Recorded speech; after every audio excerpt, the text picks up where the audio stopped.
This is the rear end of the buttstock. One thing I noticed about the guns in the movies is they've all got slings on them. And this gun doesn't have anywhere to put a sling.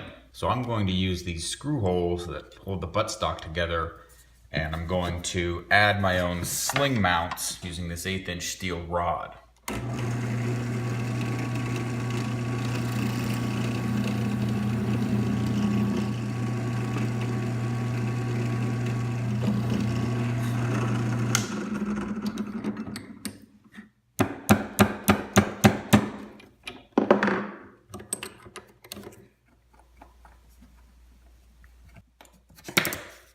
I think if I just hammer this in, it should stay.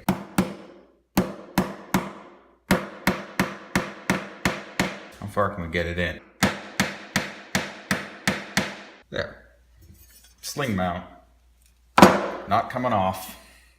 The barrel came with this blaze orange safety flash hider on it, and let's just say I tried to remove it. I burnt a couple of drill bits trying to get these metal pins out, and it's just not coming off. It's been a thorn in my side this whole project, and I'm finally giving up on it, and I'm just going to paint over it. First, I filled the holes from the metal pins and the holes that I made trying to drill them out with Bondo, and I'm sanding that down so at least it'll be flush. The front needs a sling mount too, so I'm marking my spots for holes by scratching the paint, and then we're going to drill it on the drill press. And I don't want to drill too deep because I'm a little bit terrified that I'm going to drill into the electronic round count sensor, so let's be careful of that. In you go, little guy.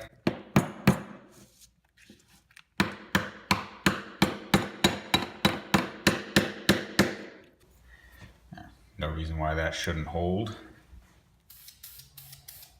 I'm putting an ultra flat black paint on the barrel.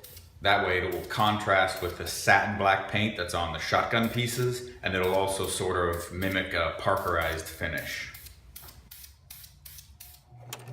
I got this heavy duty sewing machine that'll easily sew through a few layers of 2-inch polyester seatbelt webbing just to make a screen accurate sling for this gun.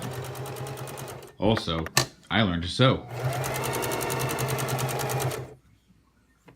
Remember, anything can be a tool. Right now I'm using the coarse fabric of my Carhartt pants to just lightly buff the bottom of this pump for the shotgun grenade launcher.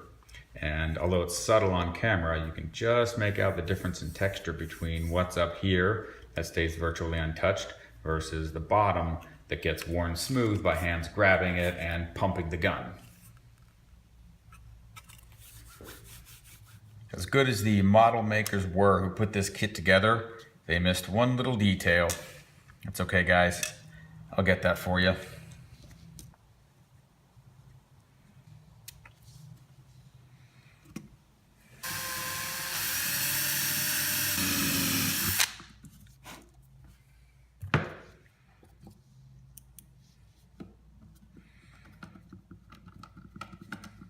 I actually used the screws from the stock that I replaced with the sling mount. I think I've put this off long enough. It's time to strip away the latex masking, and we'll find out if our weathering technique looks good or not. I'm going to use this ultra fine abrasive sponge pad. It's just rough enough to peel up the latex boogers, but not so coarse that it'll strip paint off.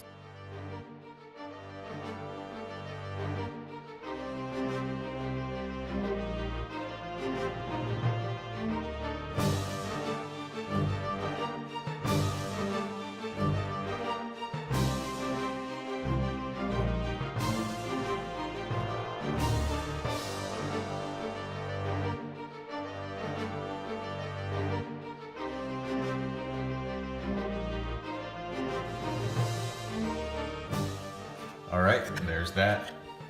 That looks pretty good.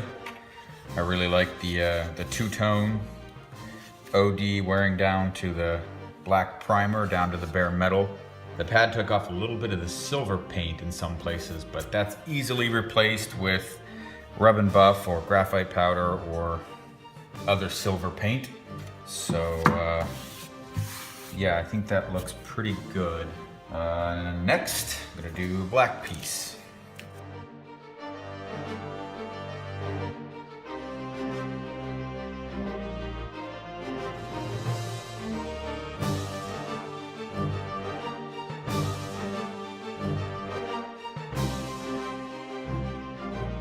So I discovered that the acrylic gunmetal that I used underneath this black is not as robust as the Krylon silver. I had to quickly switch tactics to plastic tweezers.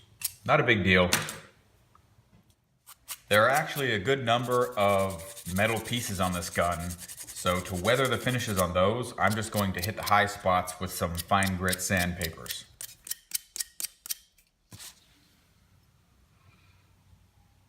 Now the collapsible stock, much like the shotgun pump, moves in a linear motion. So a lot of these scratches are going to be parallel.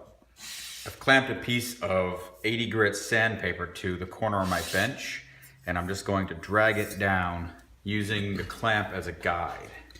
And that gives some very nice, very linear scratches. Right now I'm just using some cheap acrylic black thinned with water to do some black washes on some pieces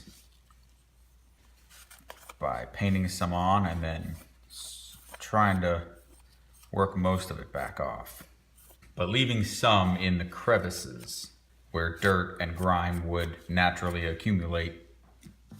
This is the shotgun magazine loading port cover where cartridges get pushed against it and fed into the magazine to load. So my idea is to use this piece of dowel, a little bit of rub and buff, and a whole lot of hope, and hopefully I can simulate the wear marks of this round tip of the cartridge rubbing against it.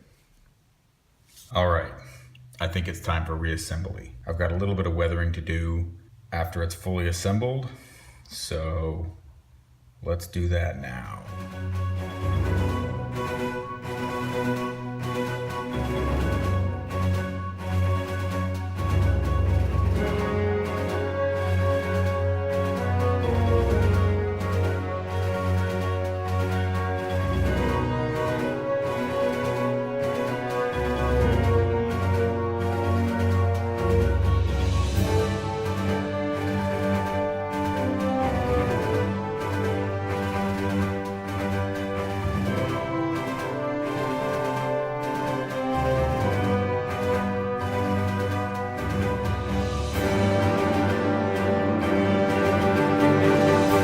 That explains why the grip is so loose. So how about we fix this?